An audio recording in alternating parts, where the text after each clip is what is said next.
लग्नानंतरच्या या टिपिकल लाईफमधून थोड्या वेळासाठी बाहेर पडायची खूप गरज होती. म्हणून आम्ही 2 डेजसाठी बाहेर गेलो. नवऱ्यासोबत टाइम स्पेंड केला, गेम्स खेळलो, सायकलिंग केली, लंच केलं आणि हो, स्विमिंग पण केली.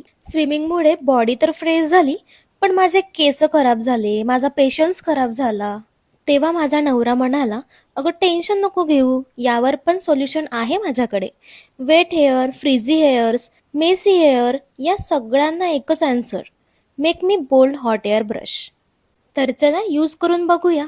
आधी केसांचे 2 पार्टिशन करा आणि ब्रश वापरताना थोडासा टेन्शन तयार करा.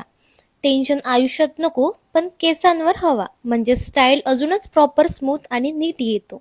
ब्रश वापरलेले केस आणि नॉर्मल केस, फरक इतका क्लिअर की सांगायची गरजच नाही. एक साईड स्मूथ अँड सेट आणि दुसरी साईड फुल कन्फ्युज्ड. खरं सांगायचं तर आता सॅलूनला जायची गरजच नाही, कारण हा ब्रश सॅलूनसारखा इफेक्ट घरीच देतोय. हाय, मिड, लो असे 3 टेम्परेचर सेटिंग्स, म्हणजे केसांवर फुल कंट्रोल माझ्याच हातात. आणि 360 डिग्री रोटेटिंग कॉर्ड असल्यामुळे ब्रश फिरतो, मी नाही. फक्त काहीच मिनिटात केस स्मूथ, शायनी आणि मूड पण set. I love this product, make me bold hot air brush. मला तर फार आवडलं. घंटो का काम मिनटो में. ॲमेझॉनवर पण अवेलेबल आहे. तुम्हाला पाहिजे असल्यास तुम्ही ऑर्डर करू शकता.